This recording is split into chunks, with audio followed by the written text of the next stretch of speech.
Ազգային ժողովի նախագահի տեղակալ Ռուբեն Ռուբինյանն ընդունել է Հայաստանում Հունաստանի արտակարգ եւ լիազոր դեսպան Խրիստոս Սոֆիանոպուլոսին։ Քննարկվել են Հայաստանի Հանրապետություն Հունաստան բարեկամական հարաբերությունների սերտացմանն ու խորհրդարանական համագործակցության ընդլայնմանն առնչվող հարցեր։ Անդրադարձ է կատարվել տարածաշրջանային զարգացումներին։ Բարձրագույն դատական խորհրդի նախագահ Արթուր Աթաբեկյանն ընդունել է Հայաստանում Նիդերլանդների թագավորության արտակարգ եւ լիազոր դեսպան Մարիկե Մոնրո-Վինթերին։ Ողջունելով հյուրին Բարձրագույն դատական խորհրդի նախագահը բարձր է գնահատել դատաիրավական համակարգի զարգացման, մարդու իրավունքների պաշտպանության ոլորտում դատավորների հեղինակության բարձրացմանն ուղղված Նիդերլանդների հարուստ փորձը։ Նա կարևորել է Նիդերլանդների դատական խորհրդի հետ ձևավորված գործընկերությունը, որի շրջանակում տարիներ առաջ Նիդերլանդների կենտրոնական վերաքննիչ տրիբունալի նախագահի հետ ձևավորված գործընկերային հարաբերությունները նոր լիցք են հաղորդել հայաստանյան դատական համակարգի կատարելագործմանը։ Շնորհակալություն հայտնելով ընդունելության համար Նիդերլանդների դեսպանը եւս մեկ անգամ ընդգծել է դատաիրավական համակարգի հանդեպ իր երկրի հետաքրքրվածությունը, առաջարկելով մեկտեղել մարդու իրավունքների պաշտպանությանն ուղղված ջանքերն ու դիտարկել համատեղ ծրագրերի իրականացման հնարավորությունները։ Թբիլիսին պատրաստ է նպաստել Հայաստան-Ադրբեջան խաղաղության պայմանագրի կնքմանը։ Այս մասին Վրաստանի արտգործնախարար Մակա Բոճորիշվիլին հայտարարել է ԵԱՀԿ գլխավոր քարտուղար Ֆերիդուն Սինիրլօղլուի հետ համատեղ ճեպազրույցում։ Բոճորիշվիլին կրկնել է, որ Վրաստանը ողջունում է Հայաստանի եւ Ադրբեջանի միջև խաղաղության պայմանագրի տեքստի շուրջ համաձայնության գալը եւ պատրաստ է նպաստել տարածաշրջանում խաղաղության եւ համագործակցության ամրապնդմանը։ Նա ասել է, որ Վրաստանը մեծ նշանակություն է տալիս տարածաշրջանային համագործակցությանը, հատկապես այն նախագծերի իրականացմանը, որոնք կնպաստեն տնտեսական զարգացմանը։ Խոզնավարում Հայաստանում Եվրամիության դիտորդական առաքելությունը նկատել է քաղաքացիական ենթակառուցվածքներին վնաս հասցրած երկու կրակոցների հետևանքները, որոնք հնարավոր է արձակվել են ադրբեջանական բանակի դիրքերից։ Այս մասին հայտնել են Հայաստանում Եվրամիության դիտորդական առաքելությունից։ Նորին Սուրբ Օծություն Տեր Գարեգին II ծայրագույն պատրիարք եւ ամենայն հայոց կաթողիկոսը ցավակցագիր է հղել Հռոմի Սրբազան քահանայապետ Ֆրանցիսկոս Պապի վախճանման առիթով։ Երջանկահիշատակ Ֆրանցիսկոս Պապը խոնար քաջուբարի հովիվ էր, որ հավատարմորեն քայլում էր մեր Տեր Հիսուս Քրիստոսի հետքերով։ Նա ստանձնեց պապական բարձր ու պատասխանատու առաքելությունը դժվարին ժամանակներում եւ վկայեց ավետարանը մշտապես պաշտպան լինելով արդարության եւ խաղաղության, առանձնակի ուշադրություն ու խնամք բերելով կարիքավորներին, ինչպես նաեւ իր կարևոր ներդրումը բերելով միջեկեղեցական հարաբերությունների զորացմանը։ Առանձնակի մխիթարությամբ ենք անդրադառնում, որ Սրբազան Պապը մշտապես իր աղոթքն էր հնչեցնում պատերազմներով եւ անարդարությամբ վիրավորված աշխարհի, իմասնավորի Արցախյան պատերազմի ծանր հետևանքները կրող մեր ժողովրդի համար։ Ասված է վեհափառ հայրապետի ցավակցագրում։ Նորին Սրբությունը ընդգծել է, որ հայ ժողովուրդը երախտագիտությամբ է հիշելու հայոց ցեղասպանության 100-րդ տարելիցի առիթով Սուրբ Պետրոսի տաճարում մատուցված Սուրբ Պատարագը, Սուրբ Գրիգոր Նարեկացու հռչակումը որպես տիեզերական եկեղեցու վարդապետ, ինչպես եւ Սրբազան քահանայապետի այցը Հայաստան։ Ամենայն հայոց կաթողիկոսն իր աղոթքն է վերառաքել առ Աստված երջանկահիշատակ Սրբազան Պապի հոգու հանգստության եւ խաղաղության, ինչպես եւ ողջ կաթոլիկ եկեղեցու հոգեվոր դասի եւ հավատացելոց մխիթարության համար։ Ազգային ժողովի աշխատանքի եւ սոցիալական հարցերի մշտական հանձնաժողովի գումարած արտահերթ նիստում երկրորդ ընթերցմամբ այսօր քննարկվել է աշխատանքային օրենսգրքում առաջարկվող լրացումներն ու փոփոխությունները։ Կառավարությունը օրենքի նախագծով առաջարկում է աշխատողի, այդ թվում հանրային ծառայության մեջ գտնվող անձի նկատմամբ տնային կալանքը որպես խափանման միջոց կիրառելու պահից մինչ այն այլ խափանման միջոցով փոխելը կամ վերացնելը աշխատողի լիազորությունները համարել կասեցված, եթե դատարանի որոշմամբ բնակության տարածքը չլքելուց բացի կիրառվել են աշխատանքային պարտականությունների կատարման հետ անհամատեղելի սահմանափակումներ։ Նշված սահմանափակումները կիրառված չլինելու դեպքում առաջարկվում է չկասեցնել տնային կալանքի տակ գտնվելու ժամանակահատվածում գործատուի եւ աշխատողի համաձայնությամբ աշխատողի լիազորությունները, եթե աշխատանքի բնույթը թույլ է տալիս այն կատարել հեռավար եղանակով։ Արդարադատության նախարարի տեղակալ Տիգրան Դադունցը նշել է, որ առաջին ընթերցումից հետո կառավարությունը հանդես է եկել մի քանի առաջարկով։ Ըստ այդմ գործատուն հիմք է ընդունում ներկայացնում տնային կալանքը որպես խափանման միջոց կիրառելու մասին դատարանի որոշման վերաբերյալ քննիչի տրամադրած գրավոր տեղեկացումը։ Մեկ այլ առաջարկի արդյունքում լրացում է կատարվել նաև քրեական դատավարության օրենսգրքում տնային կալանքը որպես այլընտրանքային խափանման միջոց կիրառելու կամ տնային կալանքի ժամկետը երկարաձգելու մասին որոշման վերաբերյալ քննիչը անհապաղ գրավոր տեղեկացնում է մեղադրյալի աշխատանքի վայրի վարչակազմին, նշելով դատարանի որոշմամբ կիրառված սահմանափակումների բնույթն ու ծավալը։ Հարակից զեկուցող ազգային ժողովի падգամավոր Մարիամ Պողոսյանը կարևորելով ներկայացված նախագիծը հորդորել է գործընկերներին կողմ քվեարկել։ Օրենքի նախագիծը ստացել է դրական եզրակացություն։ Հայոց ցեղասպանության 110-րդ տարելիցին նվիրված միջոցառումների շրջանակներում Ֆրանսիայում Հայաստանի դեսպան Արման Խաչատրյանը եւ Հայաստանի Հանրապետության դեսպանության դիվանագիտական անձնակազմը Փարիզի Սեն-Սլյուպիս եկեղեցում մասնակցել են Հայոց ցեղասպանության զոհերի հիշատակի ոգեկոչման Ֆրանսիայի կաթոլիկ եկեղեցու կողմից կազմակերպվող ավանդական պատարագին, տեղեկացնում են Ֆրանսիայում Հայաստանի դեսպանությունից։ Հայկական ծիսակարգով կազմակերպված պատարագը մատուցվել է Հայ կաթողիկե եկեղեցու Ֆրանսիայի թեմի առաջնորդ գերապայծառ Եղիա եպիսկոպոս Եղիանի նախագահությամբ, Հայ առաքելական եկեղեցու Ֆրանսիայի թեմի առաջնորդ գերաշնորհ Տեր Գրիգոր եպիսկոպոս Խաչատրյանի, Ֆրանսիայի Հայ ավետարանչական եկեղեցու առաջնորդ Ժոել Միքայելյանի, Ֆրանսիայի կաթոլիկ եկեղեցու ներկայացուցիչ Փարիզի քորեպիսկոպոս Էմանուել Տուայի, ինչպես նաև քույր եկեղեցիների քահանաների մասնակցությամբ։ Ոգեկոչման պատարագին ներկա են եղել Ֆրանսիայում հավատարմագրված դիվանագիտական առաքելությունների ներկայացուցիչները,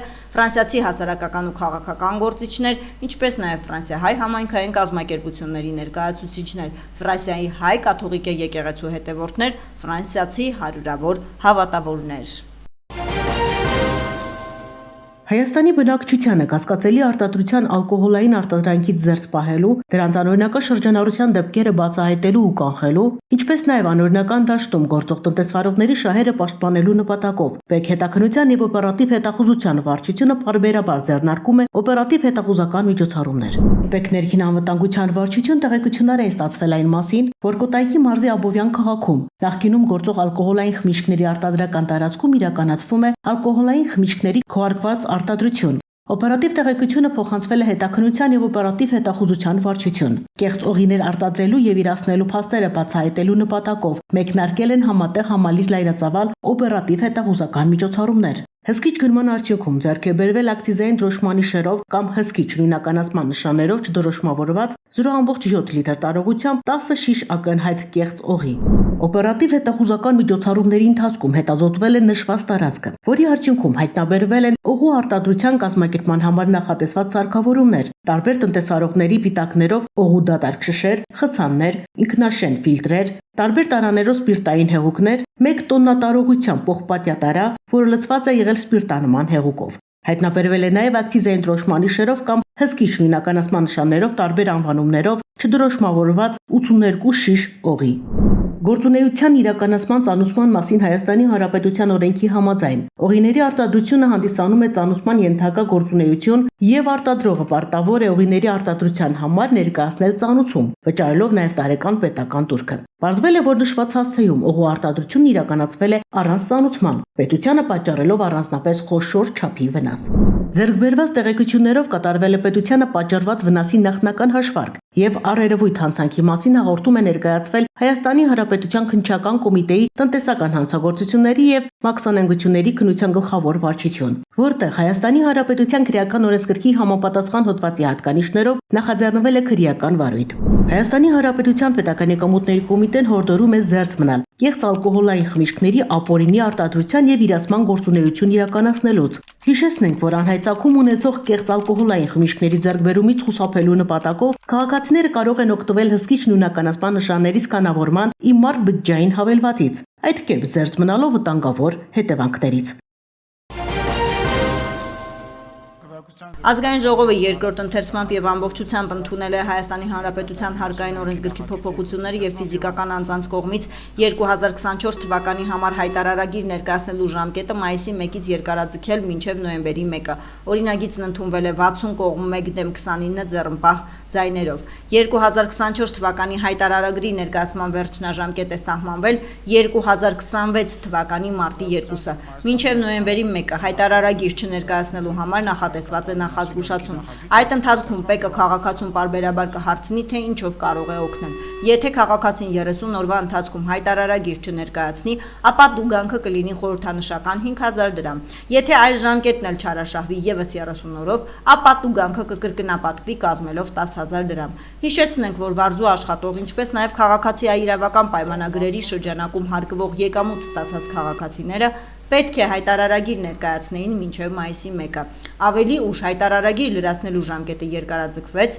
մինչև նոյեմբեր։ Եթե հայտարարագիր ներկայացնող անձը կատարել է սոցիալական ծախս, ապա ունի փոխհատուցման իրավունք, որի առավելագույն չափը տարեկան 100,000 դրամն է։ Հայաստանի ներկայացուցիչ Եվրոպայի եւ աշխարհի գործող չեմպիոն Փարիզի օլիմպիական խաղերի արծաթե մեդալակիր Վարազդատ Լալայանը երկրորդ տարին անընդմեջ նվաճեց ծանրամարտի Եվրոպայի առաջնության ոսկե մեդալը գերծանր քաշային կարգում։ Ծանրամարտի Եվրոպայի առաջնության մրցումային վերջին օրը եզրափակվեց գերծանր տղամարդկանց պայքարով։ Այստեղ Հայաստանը ներկայացնում էր Եվրոպայի գործող չեմպիոն Վարազդատ Լալայանը։ Նա պոկուն վարժությունում նախ բարձրացրեց 200 կիլոգրամ, հետո 210 կիլոգրամ, իսկ երրորդ փորձը 218 կիլոգրամ, որը արդեն չստացվեց, բայց միևնույն է նա զգալի 20 կիլոգրամ առավելություն ուներ հրում վարժությունից առաջ մոտակա մրցակցի նկատմամբ։ Լալայանը փոքր ոսկի նվաճեց այս վարժությունում, հրում վարժությունում նա եւս նվաճեց փոքր ոսկի 240 կիլոգրամ արդյունքով եւ երկու վարժություններում 450 կիլոգրամ ընդհանուր արդյունքով նվաճեց չեմպիոնի կոչումը։ Արժանապատիվ ու վաստակած հաղթանակ է սա, այս մասին Facebook-յան էջում գրառել է ՀԱՕԿ նախագահ Գագիկ Ծառուկյանը, անդրադառնալով Եվրոպայի կրկնակի չեմպիոն Վարազդատ Լալայանի հաղթանակին։ Եվս մեկ ոսկի Եվրոպայի առաջնությունում Վարազդատ Լալայանը հռչակվեց Եվրոպայի կրկնակի չեմպիոն։ Տարիների գրագետ ու հետևողական աշխատանքը տալիս է իր արդյունքները։ Արժանապատիվ ու վաստակած հաղթանակ է սա։ Շնորհավորում եմ Վարազդատին, նրա մարզիչներին, ինչպես նաև Վարազդատի ծնողներին հայ ազգին նման զավակ պարգևելու համար։ Մեր մեծ հաղթանակները դեռ առջևում են, գրառել է Գագիկ Ծառուկյանը։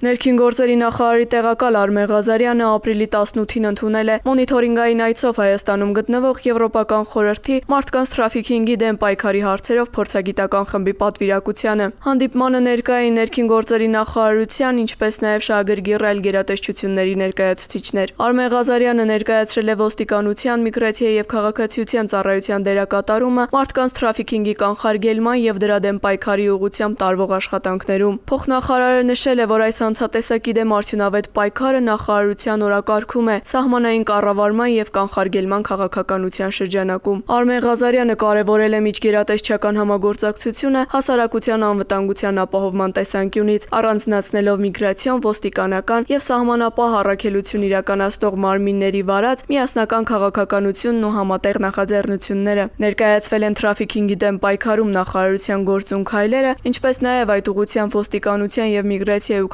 քաղաքացիության ծառայության գործունեության մասին վիճակագրական տվյալներ։ Անդրադարձ է կատարվել մարդկանց թրաֆիքինգի եւ շահագործման դեմ հարցերով խորհրդի աշխատանքների եւ 2023-ից 2025 թվականների ազգային գործողությունների ծրագրի իրականացման ընթացքին։ Համատեղ քննարկվել են ոլորտին վերաբերող մի շարք թիրախային հարցեր։ Պատվիրակության այցի շրջանակում հանդիպումները տարբեր պետական մարմինների, քաղաքացիական հասարակության կազմակերպությունների եւ շահագրգիռ կառույցների հետ շարունակվում են։ Տարածքային կառավարման եւ ենթակառուցվածքների նախարարությունը տարածել է հաղորդագրություն, որում ասված է. Տարածքային կառավարման եւ ենթակառուցվածքների նախարարությունից հայտնում են, որ միասնական երթուղային ցանցի բարեփոխման ծրագրի շրջանակներում Կոտայքի մարզի Քասախ եւ Պրոշյան բնակավայրերի բնակիչների կողմից Երևան համայնքը սպասարկող տրանսպորտի իր վարչական տարածքի հետ քաշման բնակավայրեր միջմարզային տրանսպորտի մուտք գործելու հարցի առնչությամբ բողոքի բարձրաձայնումից ի վեր տարածքային կառավարման եւ ենթակառուցվածքների նախարարության կողմից բազմաթիվ հանդիպումներ ու քննարկումների արդյունքում առաջարկվել են խնդրի լուծման մի շարք տարբերակներ։ Մասնավորապես փոխադրավարձի նվազեցում Պրոշյան Երևան 200 դրամ 250 դրամի փոխարեն, Քասախ Երևան 150 դրամ 200 դրամի փոխարեն, չվացուցակով սահմանված երթերի քանակի ավելացում, Երևանի տրանսպորտային հասանելիություն բնակավայրերին հարող միջպետական ճանապարհից, տրանսպորտային միջոցների թվաքանակի ավելացում, Երևան քաղաքում վերջնակետի փոփոխություն։ Նշված առաջարկներից ու ձեռնարկված քայլերից հետո որոշ բնակիչների կողմից կրկին բողոքի ակցիաներ ձեռնարկելն ու անհնազանդության գործողությունները գնահատվում է որպես ապակառուցողական, ինչը վտանգում է տրանսպորտային բարեփոխման շարունակականությունը, խնդիր առաջացնում Երևան համայնքի սահմանակից այն բնակավայրերի բնակիչների համար, որտեղ գործում է միջմարզային տրանսպորտը։ Հնչող պահանջները չեն տեղավորվում նաև գործող օրենսդրության շրջանակներում, նշված է տարածված հաղորդագրության մեջ։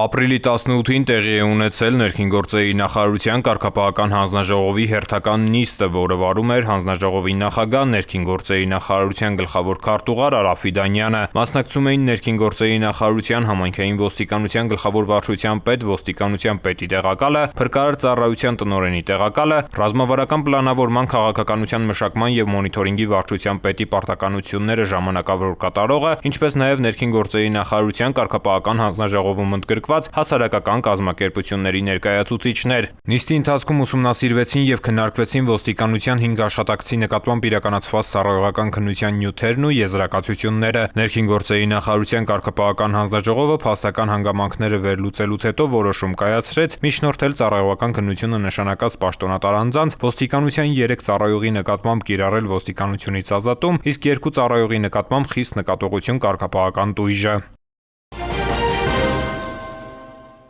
Ըստ ոստիկանության օպերատիվ հաղորդագրությունների ամփոփագրերի ապրիլի 21-ից 22-ին բացահայտվել է 107 հանցագործություն, որոնցից 6-ը նախկինում կատարված։ Նախկինում կատարված հանցագործություններից բացահայտվել է անձնական ունեցվածքի գողության 4 դեպք, խարդախության եւ գույքը ոչնչացնելու մեկական դեպք։ Հայտնաբերվել է 10 հետախուզվող, 1 անհետ կորած։ Գրանցվել է զենք զինամթերքի կամավոր հանձնման 10 դեպք։ Ճանապարհատրանսպորտային վիճակագրության համաձայն անցած 1 օրում գրանցված 22 ավտովթարի հետևանքով մեկ մարդ զոհվել է, 32-ը ստացել տարբեր աստիճանի մարմնական վնասվածք։